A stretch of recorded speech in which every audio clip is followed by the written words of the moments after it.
सो viewers, cholesterol के topic को आगे लेके चलते हैं। कोलेस्ट्रॉल का हमने ये पढ़ लिया कि कोलेस्ट्रॉल होता क्या है। हमने ये समझ लिया कि हम किन फूड्स को अपनी डाइट में शामिल करें तो हम गुड कोलेस्ट्रॉल बढ़ा सकते हैं और बैड कोलेस्ट्रॉल को कम कर सकते हैं।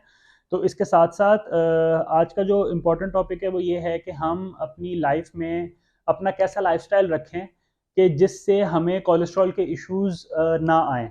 तो इसके दो प्राइम ऑप्शंस हैं और इसके दो ही सोल्यूशंस हैं। पहला ये है कि हम अपनी डाइट में इंक्रीज एचडीएल के ऐसे हमारे फूड्स जो हाई डेंसिटी लिपोप्रोटीन में रिच हैं, हम उनको अपनी डाइट में शामिल करें।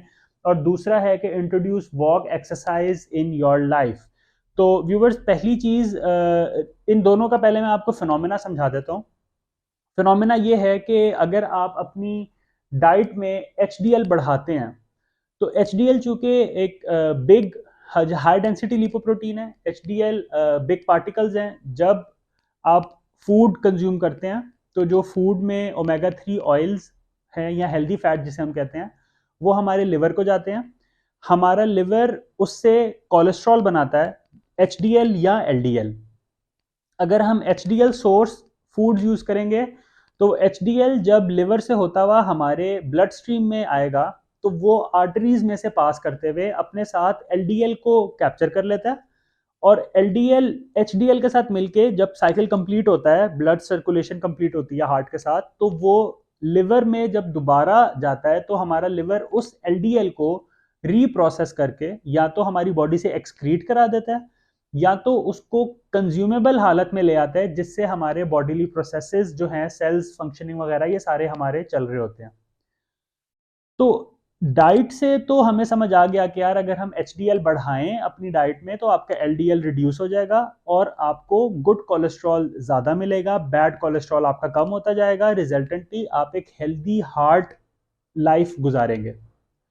अब जो दूसरा इंपॉर्टेंट पॉइंट है मैंने जो यहाँ पे लिखा है वो है कि हम वॉक और एक्सरसाइज अपनी रूटीन में शामिल करें। सवाल ये है कि इससे किस तरह आपका कोलेस्ट्रॉल लेवल कम हो सकता है। तो व्यूवर्स, होता ही है कि जब आप वॉक करते हैं या आप एक्सरसाइज करते हैं तो आपका हार्ट बीट लेवल बढ़ता है, आपका हार्ट रेट बढ़ता है। जब आपका हार्ट रेट बढ़ेगा तो आपका ऑलरेडी दिल अपनी मैक्सिमम फंक्शनिंग में हार्ट पंप, मतलब हार्ट पंपिंग हो रही होगी और वो ब्लड को पंप कर रहा होगा। उस केस में ये होता है कि इसे हम कहते हैं wash out effect.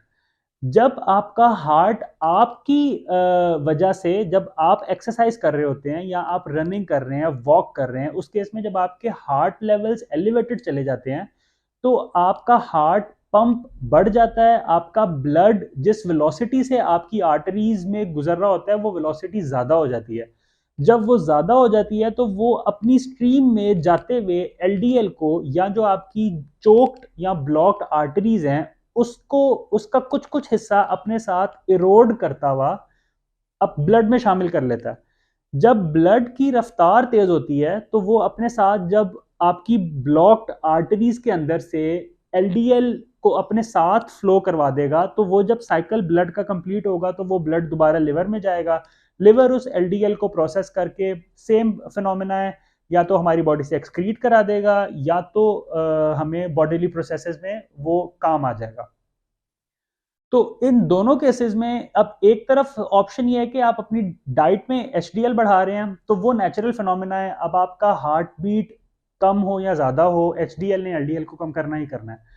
Let's say कि हमने जो फूड्स डिस्कस किए आपकी डाइट में वो शामिल नहीं है। आप ऑलिव ऑयल्स या कॉर्न ऑयल्स नहीं शामिल कर रहे, आप फिश नहीं खाते, आप फिश ऑयल सप्लीमेंट्स भी नहीं लेते, आप अलसी के बीज भी नहीं खाते, आप दालें और राजमा, लोबिया वगैरह ये भी नहीं खाते। इसके साथ अगर आप पर्पल कलर्ड वेजिटेबल्स या फ्रूट्स भी नहीं खाते तो रिजल्टेंटली क्या होगा कि आपके बॉडी में जब ओमेगा 3 नहीं जाएगा, एचडीएल नहीं जाएगा, तो वो आपके एलडीएल को कम नहीं करेगा। रिजल्टेंटली आपको हार्ट इश्यूज होंगे, आपको लिवर इश्यूज होंगे और आपको it can even cause death. जिस तरह मैंने आपको पहले बताया कि the most rising trend deaths का जो है all over the globe by World Health Organization and American Heart Association, वो कोलेस्ट्रॉल है। Cholesterol is the basic reason of uprising trend of deaths every year. तो दूसरी ऑप्शन ये होती है कि डाइट अगर हम नहीं ले सकते तो दूसरी ऑप्शन है कि हम एक्सरसाइज और वॉक करें। इससे मैं रिपीट कर रहा हूं कि आपके हार्ट बीट लेवल एलिवेटेड हो जाता है। उस केस में आपका जो हार्ट पंपिंग ज़्यादा होगी तो आपका ब्लड ज़्यादा स्पीड से पास करेगा। जब ब्लड ज़्यादा स्पीड और ज़्यादा प्रेशर से आपकी आर्टरीज में से गुजरेगा तो वो अपने साथ जो ब्लॉक्ड आर्टरीज, जो एलडीएल ने जिसको ब्लॉक कर दिया हुआ है, उसको अपने साथ इरोड करता हुआ ले आएगा। और फिर वो एलडीएल आपके लिवर में जब वापस पहुंचेगा तो वो या तो एक्सक्रीट हो जाएगा या बॉडीली प्रोसेस में यूज हो जाएगा। तो व्यूवर्स, इन दो ऑप्शंस के अलावा अगर मैं इसको समराइज करूं तो इसका एक ही मतलब है, वो है कि आप हेल्दी लाइफस्टाइल गुजारें। जब आपका लाइफस्टाइल हेल्दी होगा, लाइफस्टाइल हेल्दी में दो ही चीज़ें आती हैं कि आप अपनी रूटीन में एक्सरसाइज या वॉक लाएं। दूसरा है कि आप हेल्दी ईटिंग करें। जब आपका लाइफस्टाइल हेल्दी होगा तो कोलेस्ट्रॉल जैसे इश्यूज से आप बचे रहेंगे। और कोलेस्ट्रॉल अकेला नहीं है, कोलेस्ट्रॉल अपने साथ और बहुत से मर्ज लेके आता है। तो आप जब कोलेस्ट्रॉल से बच जाएंगे तो आप बाकी अमराज से भी अपने आप को बचा सकते हैं। सो व्यूवर्स, थैंक्स फॉर लिसनिंग। अपना बहुत ख्याल रखें। कोलेस्ट्रॉल पॉइंट ऑफ व्यू से अपने जो डाइट ऑप्शंस हैं, अपनी हेल्थ ऑप्शंस हैं, उसको पॉजिटिवली कंसीडर करें। और मिलते हैं इंशाल्लाह नेक्स्ट वीडियो में। फी अमान अल्लाह।